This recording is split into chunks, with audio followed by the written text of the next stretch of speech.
استغفر الله العظيم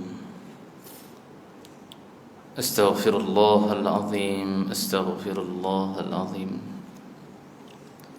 السلام عليكم ورحمة الله وبركاته.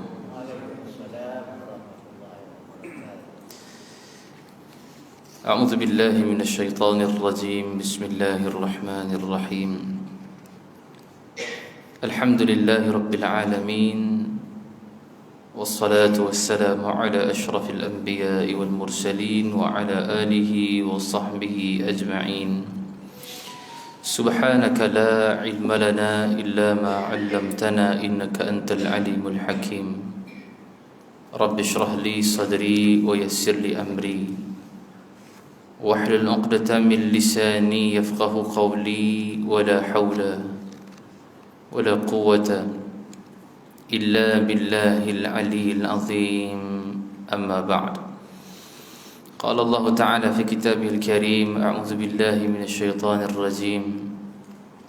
يا أيها الذين آمنوا اتقوا الله حق تقاته ولا تموتن إلا وأنتم مسلمون. صدق الله العظيم. Dirahmati pengurusi, para imam, para bilal, tuan guru, para alim, ulama, para asatizah, ahli tuan kuasa serta tuan-tuan yang dirahmati Allah sekalian. Tamanya sama kita merafakkan syukur kepada Allah Subhanahu wa taala kerana dengan izin dan limpah kurnia-Nya pada tengah hari yang penuh barakah ini dapat kita bersama berimpun dalam rumah Allah di awal waktu, sementara menunggu masuknya salat fardu Jumaat.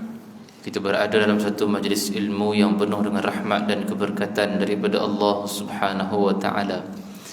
Mudah-mudahan pertemuan kita pada tengah hari yang penuh barakah ini memberikan sedikit manfaat buat kita, insya-Allah.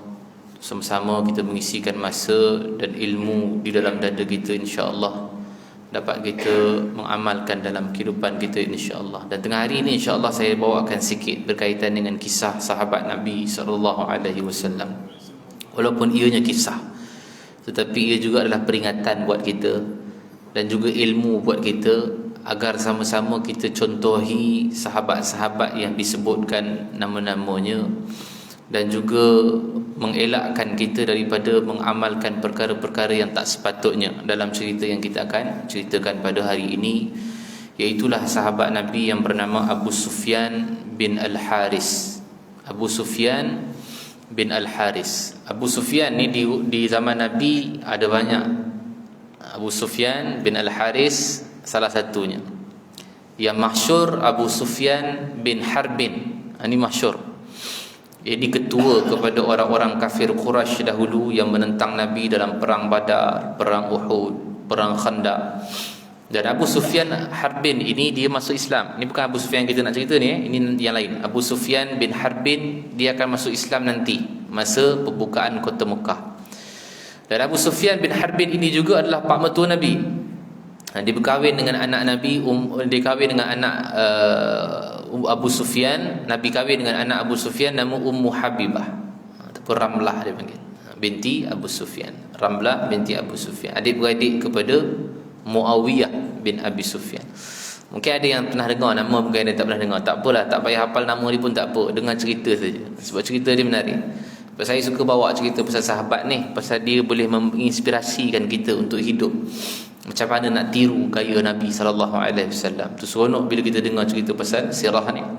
Jadi Abu Sufyan tu antaranya lah Abu Sufyan bin Harbin yang musuh Nabi dan menentang Nabi di zaman jahiliyah. Sampai Nabi masuk ke Madinah pun masih menentang Nabi, tapi dia dapat hidayah daripada Allah setelah pembukaan kota Mekah. Tapi Abu Sufyan yang kita bincang ni adalah Abu Sufyan bin Al-Haris. Lain Abu Sufyan bin Al-Haris. Abu Sufyan bin Al-Haris, Al-Haris bin Abdul Muttalib. Bin Abdul Muttalib. Macam kenal lah Abdul Muttalib ni. Jadi dia atuk Nabi juga Abdul Muttalib ni. Jadi Al-Haris ni adalah sepupu Nabi SAW. Tahulah kita, maknanya Abu Sufyan ni adalah sepupu Nabi SAW yang sebaya dengan dia. Nabi ni dia ada sahabat-sahabat yang sebaya, ada sahabat yang tua sikit. Hakim bin Hizam tua 5 tahun, ada bawah sikit daripada Nabi. Abu Bakar 2 tahun bawah. Umar bawah lagi, Uthman, Ali 30 tahun bawah. Tapi ni Abu Sufyan ni baya-baya Nabi, maknanya sebaya dengan Nabi. Dipanggil sebagai sahabat yang besar. Ada sahabat-sahabat Nabi yang kecil, dipanggil sigharus sahabah, sahabat yang kanak-kanak. Abdullah bin Abbas, Abdullah bin Zubair, Anas bin Malik. Ni semua masih lagi kanak-kanak. Ketika wafat Rasulullah, mereka ni baru belasan tahun, muda okey, muda. Jadi Abu Sufyan ni adalah umur baya Nabi. Lahir pun setelah beberapa masa Nabi lahir, dia pula lahir, Abu Sufyan bin Al-Haris. Dan dia sangat rapat dengan Nabi. Dia bukan sepupu saja, dia bukan sepupu Nabi sahaja, malah dia juga adalah saudara sepersusuan Nabi. Gitu. Maknanya kita tahu bahawa ramai di antara mereka menjadi sepersusuan dengan Nabi SAW, walaupun mereka ni sepupu dah. Walaupun mereka ni sepupu dah. Jadi Abu Sufyan dia sama sepersusuan dengan Nabi, iaitulah dengan ibu susuannya Halimatus Sa'diyah. Ibu Nabi, ibu susuan Nabi ni ada banyak, 2, 3. Ibu yang menjaga Nabi ni ada banyak. Susu Nabi 2 je lah. Okay? Yang pertama Suwaibah Al-Aslamiyah, ini hamba kepada Abu Lahab. Keduanya Halimatus Sa'diyah. Halimatus Sa'diyah bukannya susu kepada Nabi dan Abu Sufyan saja, dia juga susu Hamzah bin Abdul Muttalib, pakcik Nabi.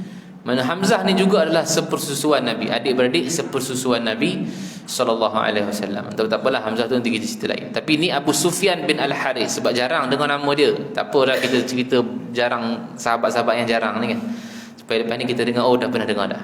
Jadi Abu Sufyan sepupu Nabi, Abu Sufyan sebaya dengan Nabi. Abu Sufyan juga adalah orang yang bagi tadi sepupu Nabi, sepersusuan dengan Nabi, dan juga adalah sama baya dengan Nabi SAW, iaitulah dengan ibunya Halimatus Sa'diyah.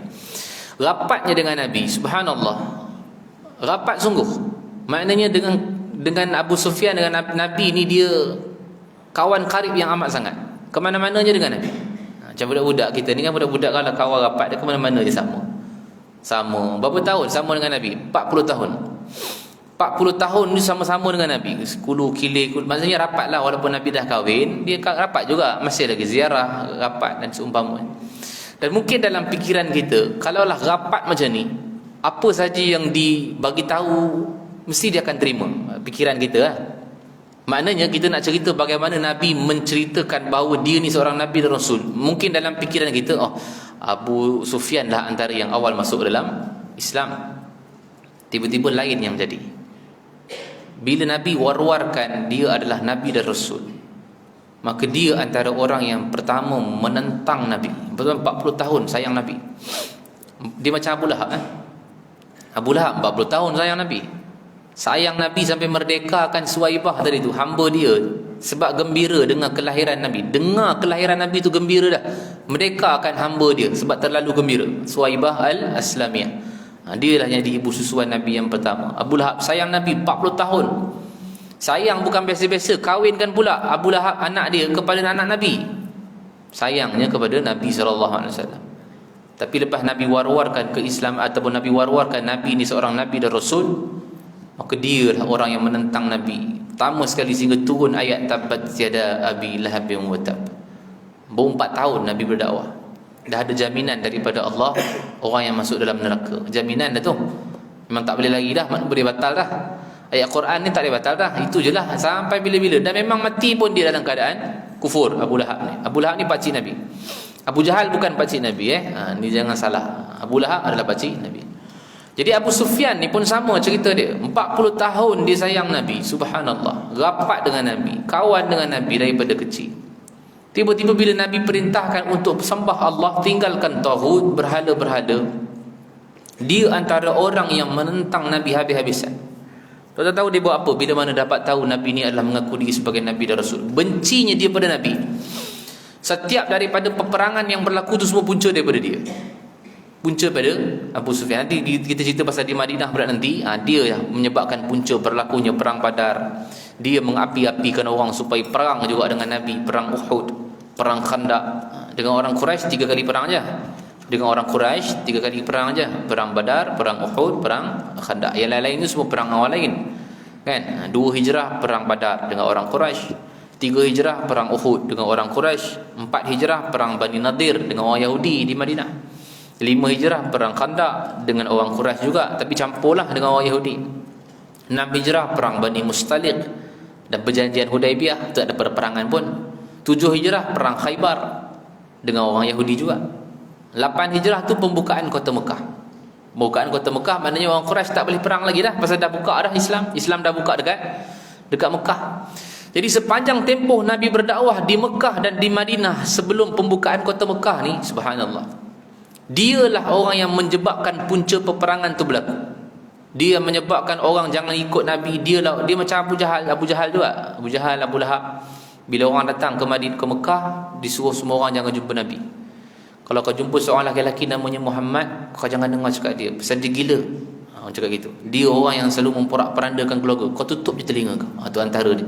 Orang-orang yang duduk di Mekah dahulu tak nak bagi Nabi bercakap. Sebab Nabi cakap ni ayat Quran. Nabi bukan cakap hawa nafsu dia. Nabi cakap ni ayat Quran. Dan bila dengar saja ayat Quran, ramai yang jadi cair dengan Islam. Sebab itu bukan ayat biasa, itu kalam Allah. So tu kadang-kadang kita tengok ada orang yang baca Quran, hati tersentuh. Umar Al-Khattab, hati tersentuh.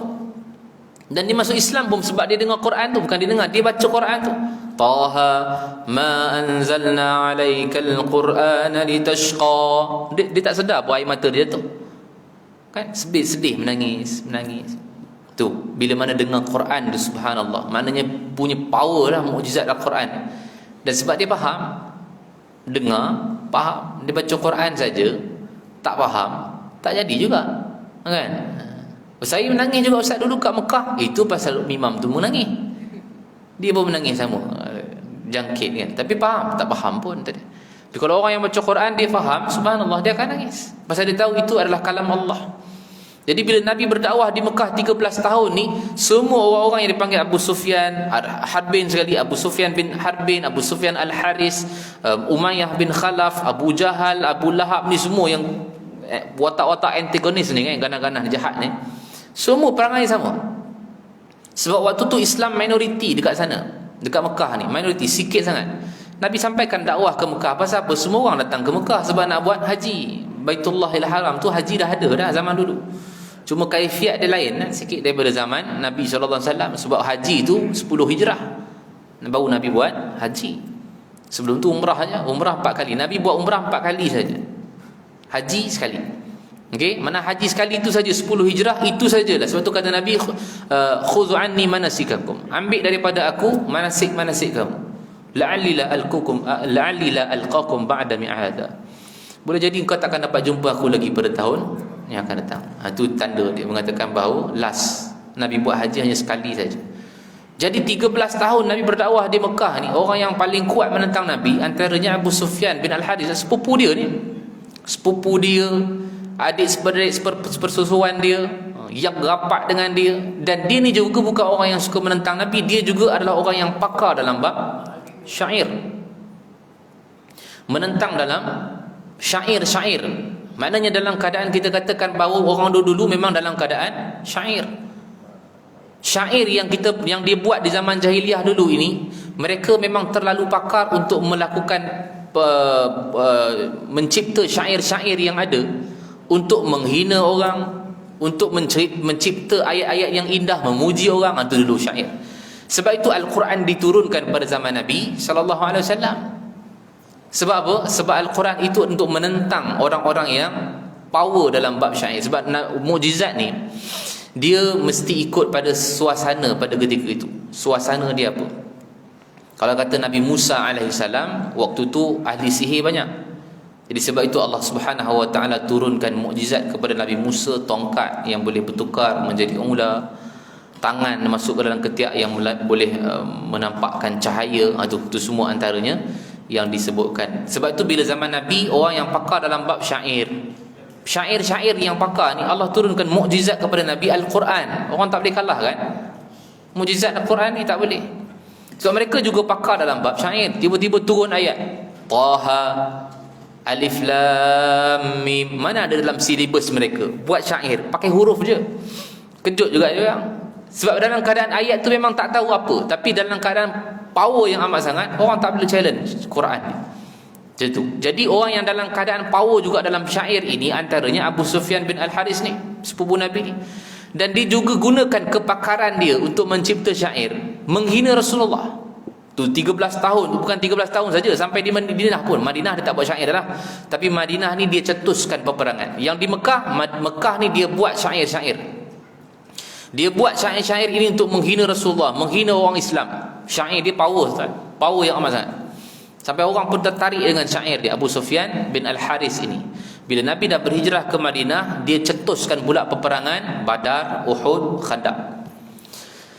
Selama 20 tahun dia bersikap macam tu. Maknanya 40 tahun sayang Nabi. Lepas tu Nabi dah dilantik menjadi Nabi dan Rasul. 20 tahun dia bersikap dengan Nabi macam tu. Maknanya menentang Nabi. Mujuk Allah panjangkan nyawanya, kan? Mujuk Allah panjangkan nyawa dia. Allah berikan iman dalam hati dia. Tapi ada satu peristiwa berlaku sebelum dia nak masuk dalam Islam ni lah. Ni kita cerita ni. Jadi bila 20 tahun tu tuan-tuan, dalam keadaan orang semua tahu bahawa dia ni memang orang jahat sungguh, kan? Jahat sungguh. Tapi Islam ajar pada kita, kita tak tahu yang iman tu akan datang, yang mana kita pun tak tahu orang di luar sana mati dalam keadaan macam mana. Walaupun dia menentang Nabi habis-habisan. Abu Sufyan bin Harbin dulu, pak betul Nabi pun dulu menentang Nabi habis-habisan. Tapi Allah bagi hidayah pada dia. Wahsy bin Harbin yang bunuh pakcik Nabi Hamzah bin Abdul Muttalib, masuk Islam. Jadi kita tak boleh nak katakan bahawa dia ni jahat dulu. Tapi bila Allah dah bagi Islam, bagi iman pada mereka, mereka adalah sahabat Nabi yang title mereka lebih tinggi pada kita. Jadi Abu Sufyan bin Al-Haris ni pun sama. Dia sahabat. Bila sahabat je title mereka tinggi pada kita. Sebab Nabi sendiri sebutkan khairun nasi qarni, summa ladhina yalunahum, summa ladhina yalunahum. Manusia yang terbaik itu kurun aku, kata Nabi. Kurun aku tu maksudnya sahabat-sahabat aku, semua orang yang terbaik. Kita ni dah 15, kurun ke-15 dah, tuan-tuan. Jauh dah kebaikan kita nak bandingkan dengan para sahabat. Walaupun dulu dia adalah orang yang menentang Nabi. Contoh tengok Umar Al-Khattab, yang nak keluar, dah keluarkan pedang dah pun. Nabi pancung leher Nabi kalau jumpa, tapi tak jumpa. Dia patah balik pergi rumah Fatimah Al-Khattab, kan? Akhirnya masuk Islam.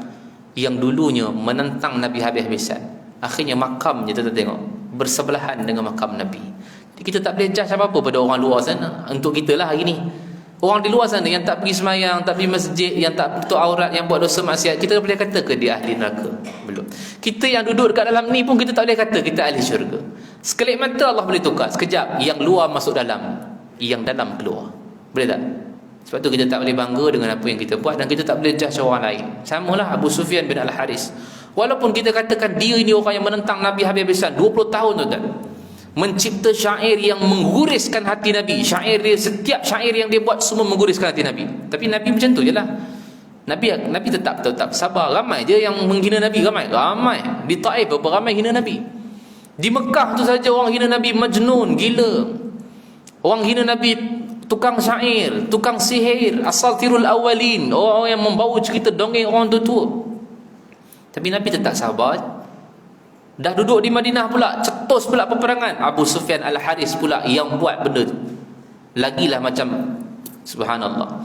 Sampailah satu berita sampai kepada orang-orang Mekah bahawa Nabi mengajak orang-orang Mekah masuk Islam. Ni tahun 7 Hijrah, Nabi mula bagi surat kepada seluruh negara-negara yang ada di luar Oman, Yaman, Parsi, Rom, Mekah tu. Yang bagi surat ni adalah untuk nak masuk ataupun mengajak orang kepada Islam. Aslim taslam. Ada yang Islam, ada yang Nabi bagi surat, Nabi utuskan surat Nabi utuskan kepada utusan pun pergi hantar kepada surat. Ada yang terima Islam, ada yang dibunuh pula utusan tu. Itu yang tercetusnya perang Mu'tah tu. Sebab utusan Nabi dibunuh. Dalam sejarah Islam ke tak Islam ke, utusan ni yang dihantarkan oleh orang yang kerajaan ni haram dibunuh. Utusan ni kira macam duta. Kita ada duta sendiri, kan? Duta Arab, duta apa lagi, Amerika, duta China, duta Korea, Iran, semua.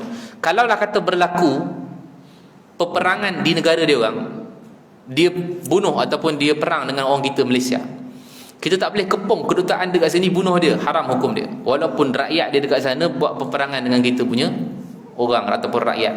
Jadi takkan nak biarkan Ustaz, kena hantar dia dulu balik ke negara dia, baru cetuskan peperangan. Yang itu boleh. Tapi kalau kita kepung dan bunuh dia dekat sini, itu hukum haram. Itu nama dia kafir mu'ahad dia panggil. Dia ada kafir banyak jenis. Kafir muahad, kafir zimmi, kafir harbi, macam-macam.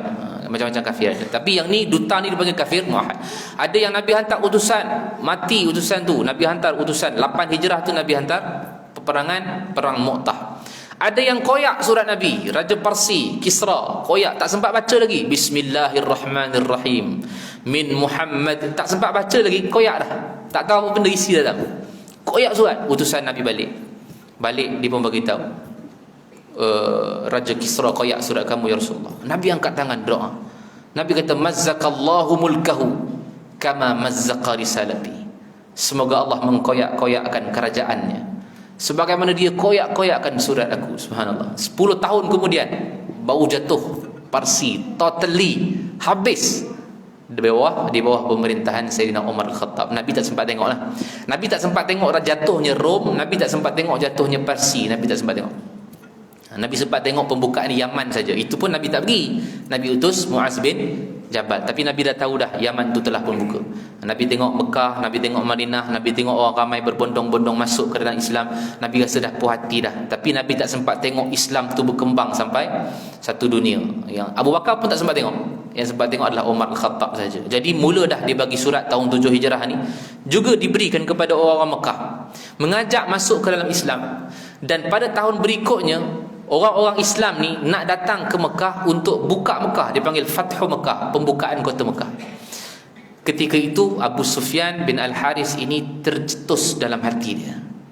Dia kata usaha aku selama ini sia-sia.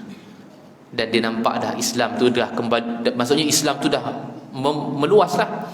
Dulu Islam ketika mana Nabi di Mekah, Madinah tak ada Islam lagi. Islam tu sikit, minoriti. Sebab tu dia boleh injak-injaknya Nabi dengan orang Islam. Tapi bila Islam dah pindah ke Madinah, dah diiktiraf sebagai negara Islam, satu dunia iktiraf, kan? Satu dunia iktiraf bahawa Madinah itu adalah negara Islam. Nak pula orang Mekah pun iktiraf bila ketika perjanjian Hudaibiyah.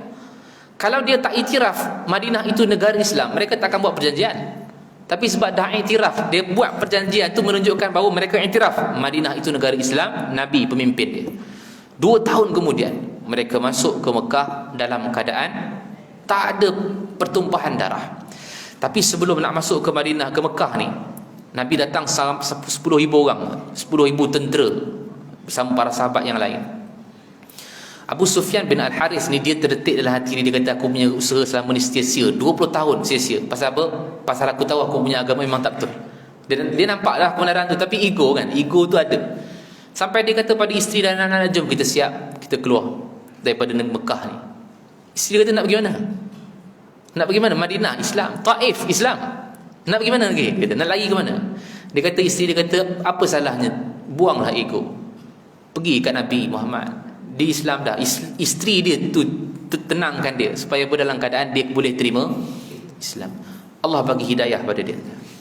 Dia nak masuk Islam dalam keadaan orang-orang Islam tak sampai ke Mekah lagi. Dia pun keluar daripada Mekah, nak pergilah mencari orang-orang Islam dan juga Nabi SAW. Dalam perjalanan tu daripada Madinah ke Mekah tu, jumpa rombongan di dekat Abwa'. Abwa' tahu? Abwa' di antara Madinah ke Mekah. Abwa' ni tempat Aminah meninggal dunia, mak Nabi meninggal dunia. Nabi rehat kat situ. Arena Arlah dipanggil. Dan dia tutup dia punya selubung, sebab takut nanti kalau orang nampak dia belum Islam, orang bunuh dia. Pasal orang tahu dia jahat. Pasal gambaran orang tahu Abu Sufyan bin Al-Haris memang orang jahat, mencetuskan peperangan, mencipta syair yang mengguriskan hati Nabi. Maka dia terpaksa tutup muka dia. Tak tahulah pakai mask ke apa, tak tahulah waktu tu tak ada mask rasanya kan. Tapi macam itulah, dia tutup muka dia sebab dia nak masuk dalam rombongan Nabi 10,000 tu untuk nak jumpa Nabi. Pendekkan cerita, akhirnya dia dapat masuk dalam rombongan tu. Orang tak tahu dia nampak Nabi. Dia pun pergi depan Nabi. Dia pun kata, ya Rasulullah. Dia pun sebut kepada Nabi SAW, ya Rasulullah, aku datang kepada kamu. Dia dengan perasaan agar Nabi tersenyum lihat dia, sebab tu sepupu Nabi. Dan dia mudah-mudahan dia rasa macam Nabi senyum dan gembira bila aku boleh masuk dalam. Rupanya yang terjadi pun lain. Nabi berpaling daripada dia. Nabi paling pada dia, maksudnya Nabi tak nak cakap dengan dia langsung. Nabi tak benci pada dia kan? Sifat Nabi bukan benci, tapi ini adalah juga arahan daripada Allah untuk mengajarkan kepada orang yang ada di keliling dan dengar cerita ni. pengajaran bagi mereka yang mengguriskan hati Nabi dan mencetuskan peperangan. Jadi bila dia datang jumpa Nabi, dia kata, "Ya Rasulullah, aku nak datang masuk Islam." Nabi paling pada dia, satu patah pun Nabi tak sebut. Satu patah pun Nabi tak sebut. Sampai dia jumpa dengan Abu Bakar. Abu Bakar pun bila dia kata, "Ya Abu Bakar, aku datang ni nak masuk Islam, nak jumpa Nabi." Abu Bakar pun buat benda yang sama. Abu Bakar paling pada dia. Dia jumpa Umar. Umar pun sama juga, buat benda yang sama. Tuan-tuan, sahabat-sahabat Nabi ni, mana yang dia tengok Nabi buat, semua akan buat benda yang sama. Semua akan buat benda. Mereka tak akan mendahului segala-gala apa yang Nabi tak buat. Mereka tak akan buat sendiri. Sampai dia jumpa pakcik dia, tuan. Pakcik dia Al-Abbas. Pakcik dia, pakcik Nabi juga.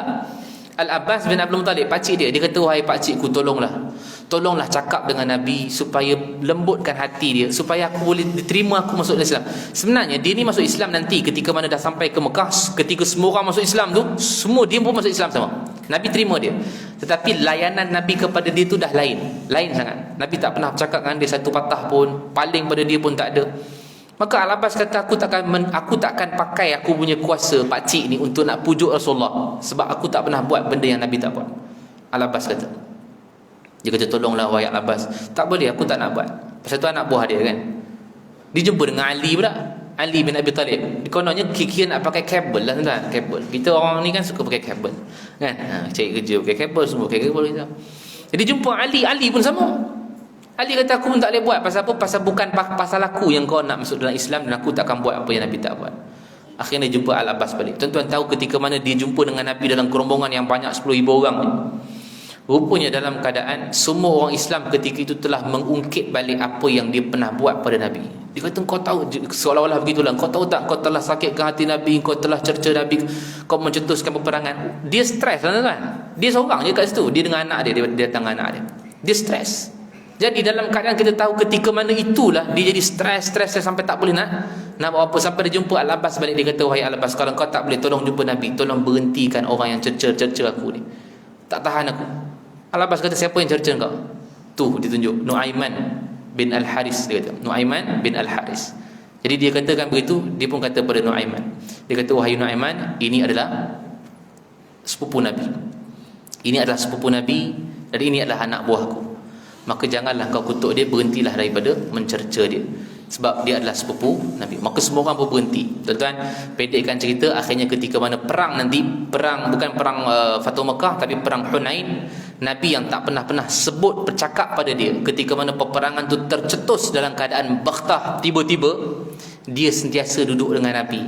Dan pada ketika itulah Nabi katakan kepada dia, dia kata, "Wahai Abu Sufyan," dia kata, "Kau sepupu aku, bangkit dan berperanglah. Aku telah redha pada engkau lama dah, dan Allah juga telah mengampunkan segala dosa-dosa engkau." Waktu itulah hati dia berbunga-bunga, terlalu berbunga-bunga. Sebab itulah pertama kali Nabi bercakap dengan dia, dan akhirnya dia meninggal nanti masa zaman Sayyidina Umar Al-Khattab. Saya tak sempat cerita habis, tapi itulah sejarah dia ketika mana dia menentang Nabi sampailah dia masuk ke dalam Islam. Dan dalam keadaan itulah dia terus berperang dengan Nabi sallallahu alaihi wasallam sampai dia wafat di zaman Sayyidina Umar Al-Khattab. Wallahu a'lam. Aqul qawli hadza wa astaghfirullahal azim li wa lakum. Assalamualaikum warahmatullahi wabarakatuh.